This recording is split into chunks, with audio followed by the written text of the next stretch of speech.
माँ दुर्गा की तीसरी शक्ति है चंद्रघंटा। नवरात्रि में तीसरे दिन इसी देवी की पूजा आराधना की जाती है। देवी का ये स्वरूप परम शांतिदायक और कल्याणकारी है।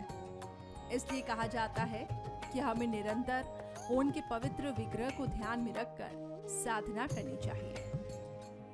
उनका ध्यान हमारे इहलोक और परलोक दोनों के लिए कल्याणकारी साबित होता है। माँ चंद्रघंटा के मस्तक पर घंटे के आकार का आधा चंद्र है और इसलिए माँ को चंद्रघंटा कहा गया है। माता के शरीर का रंग सोने के समान चमकीला है। जिन हाथों में अस्त्र शस्त्र है, सिंह पर सवार इस देवी की मुद्रा जो युद्ध के लिए प्रचंड रहने की है और इनके घंटे की भयानक ध्वनि से अत्याचारी दानव दैत्य और राक्षस कांपते रहते हैं। इस देवी की आराधना से साधक में वीरता और निर्भयता के साथ सौम्यता विनम्रता का विकास होता है। इसलिए हमें चाहिए कि मन, वचन और कर्म के साथ ही काया को विहित विधि विधान के अनुसार परिशुद्ध पवित्र करके चंद्रघंटा के शरणागत होकर इनकी उपासना आराधना की जाए।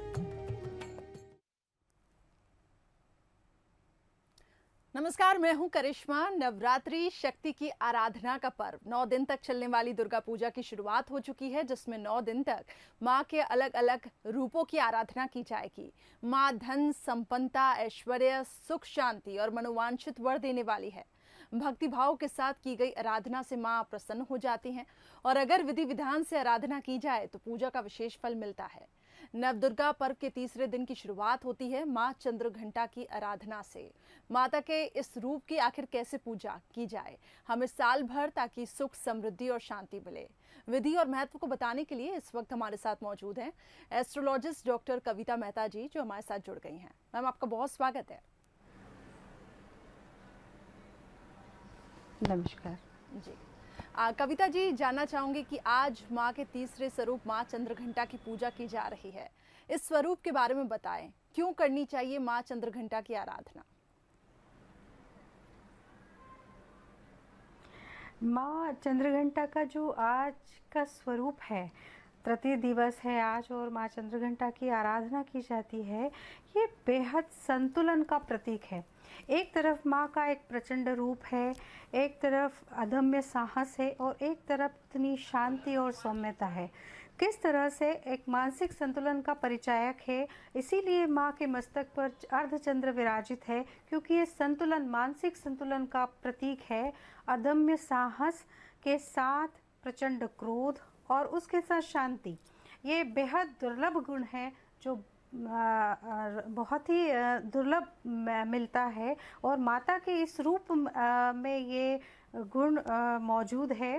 इनकी आराधना करने से खास तौर से साहस में वृद्धि होती है, आत्मबल में वृद्धि होती है, भय का निर्मूलन होता है। जिन लोगों को अकारण भय सताते हैं, वो माता के इस रूप की आराधना करें तो उन्हें भय से जीवन भर के लिए मुक्ति मिलती है। पूर्व जन्म के पाप जो भी संग्रहित होते हैं, वो अक्सर मनोग्रंथियों के रूप में संग्रहित होते हैं। मानव मस्तिष्क में जन्मजात कुछ मनोग्रंथियां होती हैं, ये पूर्व जन्म के कृत पापों के कारण आती है। जिनके मन में इस तरह की कोई भी मनोग्रंथियां हैं जो दुख का कारण बन रही है, वो आज के दिन माँ चंद्रघंटा की आराधना करें तो विशेष लाभ होता है। माँ का जो मस्तक पर चंद्रमा विराजित होना, ये इनकी मनोबल का प्रतीक है। ये तो इस दिन माँ की चंद्रघंटा की आराधना करने से मनोबल में खास तौर पर वृद्धि होती है। जी, चलिए, तो ये तो हमने जाना कि माँ चंद्रघंटा की पूजा आखिर क्यों करनी चाहिए, लेकिन अब ये भी बताएं कि माँ चंद्रघंटा की आराधना आखिर किन लोगों को विशेष तौर से करनी चाहिए। माँ की आराधना तो सभी करते हैं, लेकिन इस वक्त जिस तरीके से कुछ विशेष, अगर हम व्यक्ति विशेष की बात करें, कुछ विशेष राशियों की बात करें, तो किनको माँ चंद्रघंटा की आराधना अच्छे से करनी चाहिए? देखिए, माँ की आराधना तो सभी कर सकते हैं, क्योंकि जीवन में बल वृद्धि, मानसिक बल वृद्धि की आवश्यकता हर एक व्यक्तियों को होती है। पर खास तौर से मैंने जैसे बताया कि जो जिन्हें भय लगता है, विशेष तौर से मैं एक राशि का नाम यहाँ लेना चाहूँगी, एक तुला राशि।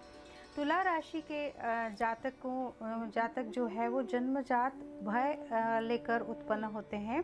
इनमें कुछ ऐसे भय होते हैं जिसका कोई कारण नहीं होता है। अकारण उनके मन में भय उत्पन्न होता है। अंधेरे से भय लगता है, भूत प्रेतों का भय लगता है, या फिर जिनका चंद्रमा कमज़ोर होता है, अमावस्या के आसपास का जिनका जन्म होता है, उन्हें भी जो है वो भय लगता है। साथ ही जिन्हें लगता है कि आत्माओं का प्रकोप उन पर हो सकता है या कोई जादू टोने उनके ऊपर जल्दी प्रभावशाली होते हैं, वो माँ चंद्रघंटा की आराधना यदि करते हैं तो उन्हें इन सभी तापों से मुक्ति मिलती है। जी, चलिए, तो जिन लोगों को भय लगता है और जिस तरीके से आपने बताया कि उन लोगों को अगर माँ चंद्रघंटा की वो आराधना करते हैं तो विशेष फल मिलता है, ये बताएं कि विभिन्न राशियों के हिसाब से अगर हम बात करें तो आज के दिन क्या विशेष उपाय हर राशि वालों को करने चाहिए? बिल्कुल, इसमें हम मंगल की राशियों की अगर बात करें, मेष और वृश्चिक राशि की बात, तो आज जो है देवी भागवत करें और साथ ही माँ को जो है विशेष तौर से लौंग और कपूर से उनकी आरती करें। इसके बाद आती है वृषभ और तुला राशि, ये शुक्र की राशियां हैं। इस राशि के जातकों को आज माँ को जो है चांदी की कुछ वस्तुएं भेंट करना चाहिए और फिर तत्पश्चात पूजन के पश्चात आज उनका दान करना चाहिए, तो उनको मनोवांछित वर की प्राप्ति होती है।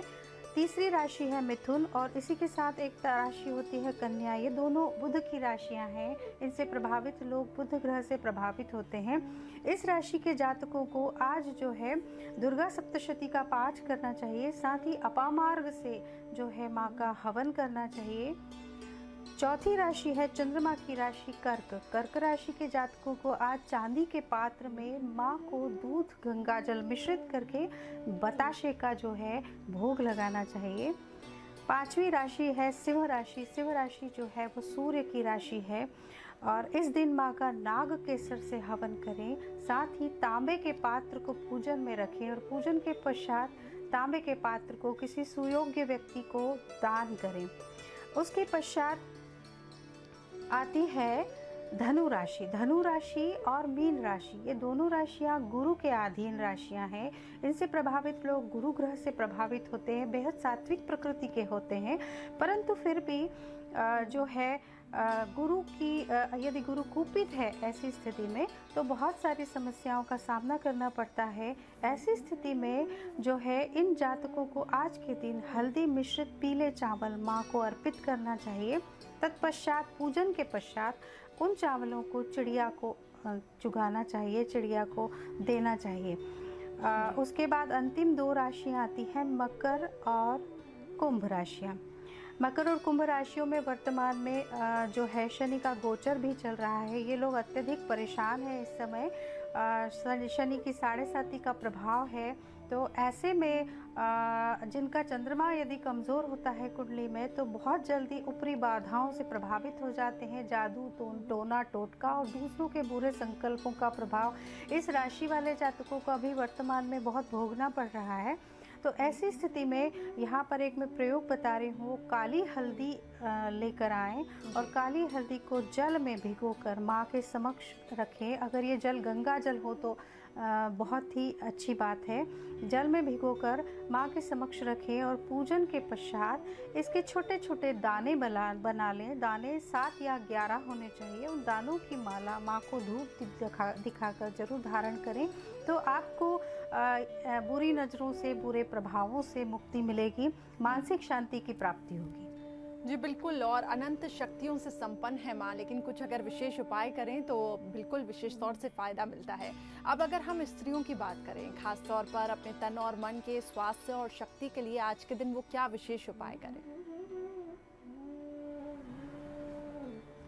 जी, मैं आपको बता दूं कि माँ चंद्रघंटा जो है वो हमारे शरीर में मणिपुर चक्र को जागृत करती है। माँ की आराधना से शरीर में मणिपुर चक्र की जागृति होती है। और इस चक्र से अगर हम तन की बात करें तो पाचन तंत्र से संबंधित यानी आमाशय, यकृत, लीवर और साथ में छोटी आंत, बड़ी आंत, स्मॉल इंटेस्टाइन, लार्ज इंटेस्टाइन, ये सभी इनसे संबंधित जो रोग होते हैं, जिन लोगों को पाचन तंत्र की समस्याएं, भोजन पचता नहीं है, गैस बनती है बहुत ज़्यादा, या फिर जो है एसिडिटी होती है, या आमाशय में या आंतों में कोई विकार है, तो उनके लिए जो है वो माँ की आराधना बेहद लाभकारी है। ख़ास तौर से अगर हम स्त्रियों की बात करें तो अक्सर स्त्रियों को भी इस तरह की बहुत सारी समस्याएं होती है। तो ये तो तन के स्वास्थ्य की बात हुई। मन के स्वास्थ्य के अंतर्गत जो है साहस, दृढ़ता, आत्मनिर्भरता, किसी भी मामले में कॉन्फिडेंस जिसको कहेंगे, आत्मविश्वास, आत्मबल, इनकी अगर कमी है तो माँ चंद्रघंटा की विशेष आराधना करनी चाहिए। जी, तो चलिए, स्त्रियां खास तौर पर जैसे कि कविता जी बता रही हैं कि खास तौर पे ये सब अगर उपाय करती हैं, जिनको गैस, एसिडिटी और काफ़ी सारी चीज़ों की दिक्कतें रहती हैं, अगर वो ये उपाय करती हैं और माँ की आराधना करती हैं तो सारे दुख दूर होते हैं। आगे बढ़ते हैं कि वर्ष में नवरात्र 4 बार मनाए जाते हैं। आखिर इसके पीछे आखिर क्या, अगर हम समझे, क्योंकि बहुत सारे लोग ऐसे हैं कि अभी भी वो असमंजस में रहते हैं कि आखिर 4 बार नवरात्र क्यों मनाया जाता है। जी, वर्ष में 4 नवरात्र मनाए जाते हैं, जिनकी जानकारी वाकई में सिर्फ 2 नवरात्र की जानकारी सामान्यतः होती है लोगों को, लेकिन नवरात्र 4 होते हैं। सबसे पहले चैत्र नवरात्र आता है और शुभारंभ नवरात्र का यहीं से हुआ था, क्योंकि चैत्र प्रतिपदा के प्रथम दिवस कहा जाता है कि ब्रह्मा ने सृष्टि की स्थापना की। सृष्टि को पदार्थ रूप में उन्होंने स्थापित किया और पदार्थ को संचालित करने के लिए जब ऊर्जा की आवश्यकता पड़ी तो देवी आह्वान किया गया। इसी तरह से माँ भगवती का अवतरण हुआ और 9 दिवस चैत्र मास में माँ की आराधना का विधान शुरू हुआ। शक्तियों की जागृति का पर्व है, शक्तियाँ प्राप्ति का पर्व है, वहीं से चैत्र नवरात्र की शुरुआत हुई। उसके बाद जो शारदीय नवरात्रि आती है, यानी अभी जो चल रही है, शारदीय नवरात्र के बारे में कहा जाता है कि जब राम रावण युद्ध हुआ था तो उस समय श्री राम को शक्तियों की युद्ध में लड़ने के लिए शक्तियों की आवश्यकता पड़ी। उन्होंने युद्ध करते हुए रावण को जब देखा तो उन्हें ऐसा महसूस हुआ, आभास हुआ कि रावण के साथ शक्तियां लड़ रही हैं। इसलिए रावण को पराजित करना कठिन कार्य हो रहा था, कठिनतम कार्य हो रहा था। तो श्री राम ने शक्ति आराधना की थी। वो पूरे 6 मास यानी चैत्र तक का जो है वो समय उनके पास नहीं था, क्योंकि वो लंका पहुंच चुके थे। उनके पास समय बहुत कम था, इसलिए उन्होंने वहीं पर माँ का विग्रह स्थापित किया और एक विशाल पूजन का आयोजन किया माता की आराधना के लिए। तभी से कहा जाता है कि शारदीय नवरात्र की शुभारंभ हुआ। उसी तरह से ये तो मुख्य नवरात्रि हुई जिनकी जानकारी अधिकांश लोगों को होती है, परंतु इसके लिए अतिरिक्त 2 गुप्त नवरात्रियां भी होती है। जो एक नवरात्रि जो है आषाढ़ीय नवरात्रि कही जाती है और एक माघी नवरात्रि कही जाती है, जो माघ मास के अंतर्गत आती है। आषाढ़ीय नवरात्रि गुप्त नवरात्रि होती है। इसमें गुप्त विधि विधान पूर्वक जो है क्रियाएं की जाती है। गुप्त शक्तियों की प्राप्ति के लिए आराधना माँ की जाती है। इसके पीछे जो है एक कथा प्रचलित है कि दुर्ग नामक एक राक्षस था जिसने ब्रह्मा जी को प्रसन्न किया और ब्रह्मा जी से वरदान स्वरूप 4 वेदों को प्राप्त कर लिया। जी, एक राक्षस के हाथों में जब वेद चले गए, वेद ज्ञान चला गया, तो संसार और देवगण शक्तिहीन हो गए। ऐसी स्थिति में आसुरीय शक्तियां प्रबल हो गई, तो सभी भगवान शिव के पास पहुंचे और उनसे अपनी समस्याएं बताई। तब माँ भगवती ने, माँ दुर्गा ने अपनी शक्तियों से 10 महाविद्याओं को प्रकट किया और उन 10 महाविद्याओं के सहयोग से दुर्ग का विनाश किया। तो ये महाविद्याएं गुप्त हैं और इनकी आराधना के लिए जो है वो आषाढ़ीय और माघी नवरात्र का प्रचलन शुरू हुआ। इनकी आराधना की जाती है ताकि गुप्त शक्तियाँ प्राप्त हो सके। इस तरह से ये 4 नवरात्रि मनाए जाने का विधान है। जी, तो चलिए, ये 4 नवरात्रि मनाई जाती है, लेकिन आश्चर्य की बात ये है कि अभी भी लोगों को पता नहीं है कि आखिर ये नवरात्रि आखिर क्यों मनाई जाती है और शारदीय नवरात्रि का आखिर क्या महत्व है। आगे बढ़ते हैं। कविता जी, ये बताएं कि माँ की अष्टभुजाएं बतलाई गई हैं। अगर हम माँ चंद्रघंटा की बात करें तो आखिर ये किस बात का प्रतीक है, क्या ये संकेत देती है? जी, एक तो भुजाएं जो है माँ की चंद्रघंटा की 10 भुजाएं बतलाई गई हैं। दसों दिशाओं में वैसे 10 दिशाएं मानी जाती हैं।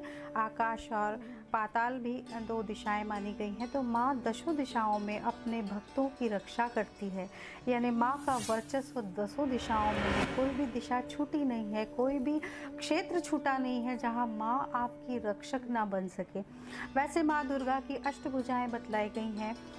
ये भुजाएं जो है अदम्य साहस का प्रतीक है, जो है बहुविधाओं का प्रतीक है। हम कहते हैं कि मल्टी टैलेंटेड पर्सनालिटी, जिसको हम अभी वर्तमान में हम इस तरह से परिभाषित कर सकते हैं। इसके साथ ही जो ये भुजाएं हैं, इनका जो सांकेतिक अर्थ है, उनमें से 4 भुजाएं जो है नीति शास्त्र को समर्पित है। साम, दाम, दंड, भेद, ये 4 जो नीतियां हैं। साम अर्थात समझाना, दाम अर्थात किसी को जो है कुछ उपहार देकर या कुछ देकर प्रसन्न करना, दंड यानी दंडित करना, और भेद यानी उसके गुप्त राज जानना, उसकी मनोवृत्तियों पर पकड़ करना। तो 4 भुजाएं माँ की ये साम, दाम, दंड, भेद नीति का प्रतीक है कि माँ इस नीति शास्त्र में पूर्ण थी जी।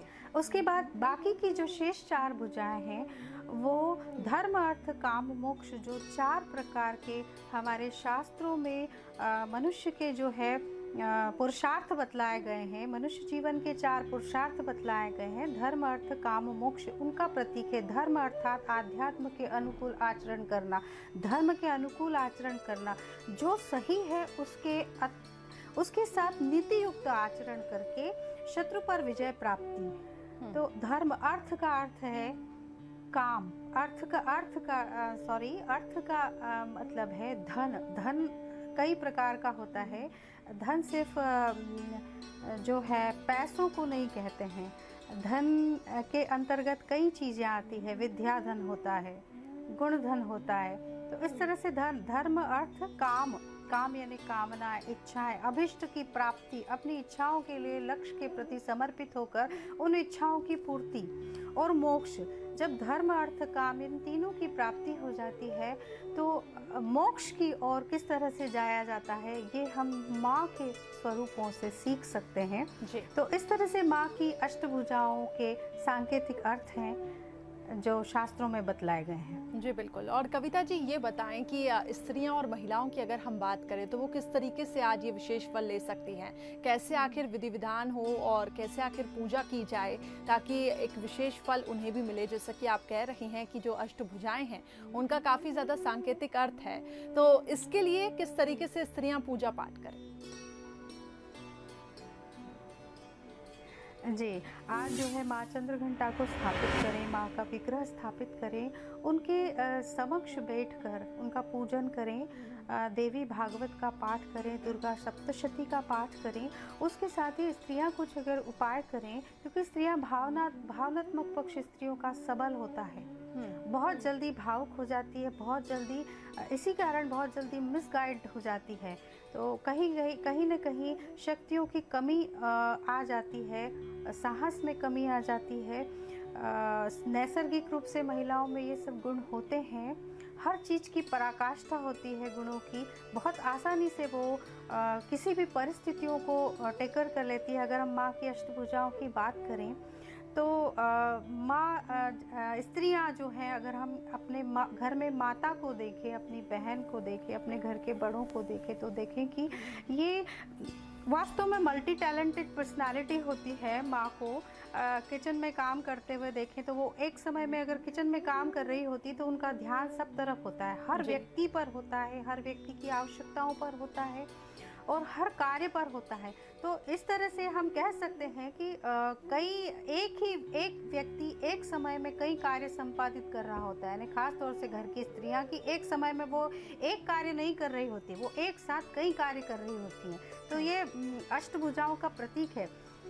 अगर हम स्त्रियां चाहें तो माँ की आराधना से अपनी बल वृद्धि कर सकती हैं, अपनी मानसिक शक्तियों को बढ़ा सकती हैं और अपनी शारीरिक शक्तियों को बढ़ा सकती हैं। जी। इसके लिए स्पेशली स्त्रियों को मैं 2-3 उपाय बताना चाहूँगी कि आज के दिन जो है चांदी के पात्र में माँ को शहद और दूध मिश्रित करके भोग लगाएं और उसके पश्चात उस भोग को ग्रहण करें। दूसरा, आप आज के दिन माँ को शहद और इत्र अर्पित कर सकती हैं और उसका पूरा माह उपयोग करें। आपकी शक्ति और बल में वृद्धि होगी। शहद आयुर्वेद के हिसाब से भी बहुत उत्तम औषधि होती है और फिर माँ का आशीर्वाद लेकर आप इसे ग्रहण करेंगी तो आप पूरे माह स्फूर्ति महसूस करेंगी। इसके साथ ही जो है श्री सूक्त का पाठ करें। इससे आपके घर में कभी भी समृद्धि आपके घर में हमेशा बनी रहेगी। स्त्रियों का एक स्वरूप माँ अन्नपूर्णा का भी होता है। तो आप अपने रसोई घर में आज के दिन पूजन के समय खड़ी हल्दी, खड़ा नमक और खड़ा धनिया माँ के विग्रह के समक्ष रखें। पूजन के पश्चात उसे धूनी देकर और अपने रसोई घर के उत्तर पूर्व कोने में उसे रखें तो घर में अन्न धन का सदैव वास रहेगा। जी। डॉक्टर कविता, जैसे कि आपने बताया कि माँ ये भी आज के दिन अगर माँ की आराधना की जाए तो निर्भयता आती है। उसके साथ ही जिन लोगों में आत्मविश्वास की कमी है, जो थोड़ा सा डरते हैं, तो उनको विशेष तौर से फल मिलता है। तो ये बताएं कि भय निर्मूलन के लिए आज के दिन आखिर क्या विशेष उपाय सभी कर सकते हैं, इसके बारे में बताएं। जी, जिन लोगों को भय महसूस होता है, कुछ लोगों को बिना कारण भय महसूस होता है। एक एग्जाम्पल देना चाहूँगी कि जैसे लिफ्ट में जा रहे हैं तो अकेले नहीं जाएंगे, रात्रि में अकेले नहीं रहेंगे। उन्हें हमेशा ये डर सताता है कि कोई न कोई उनके साथ है। ऐसी स्थिति में शक्तियों को अपने साथ रखना बेहद आवश्यक है।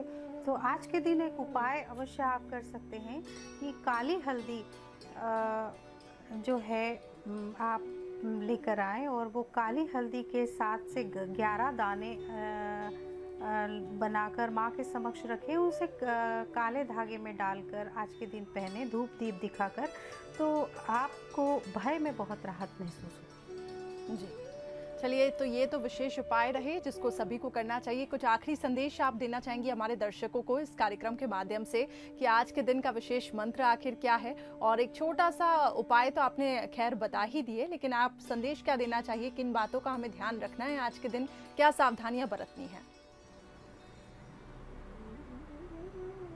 जी, आज के दिन एक विशेष उपाय करें। माँ के एक मंत्र का अवश्य जाप करें। 108 की एक माला आप इस मंत्र की करें, ओम श्रीम शक्तये नमः।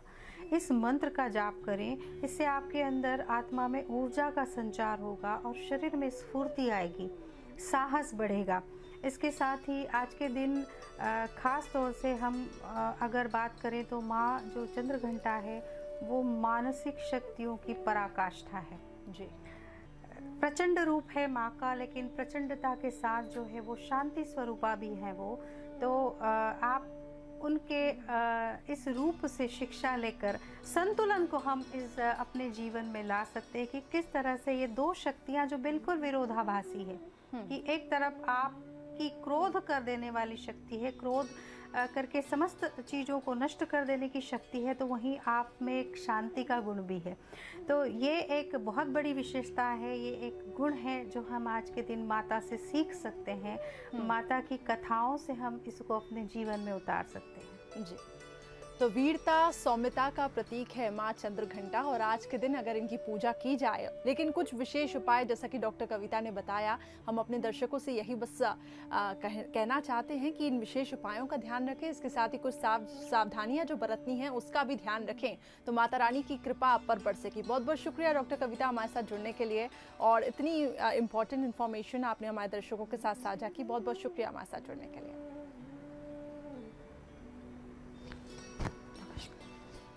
चलिए, तो हम उम्मीद करते हैं कि जो डॉक्टर कविता ने बताया है वो उसका आप जिन उपायों के बारे में बताया है उसका आप पालन जरूर करेंगे, और हमारी यही कामना है कि माता रानी आपके जीवन में सुख, समृद्धि और शांति दे। जय माता।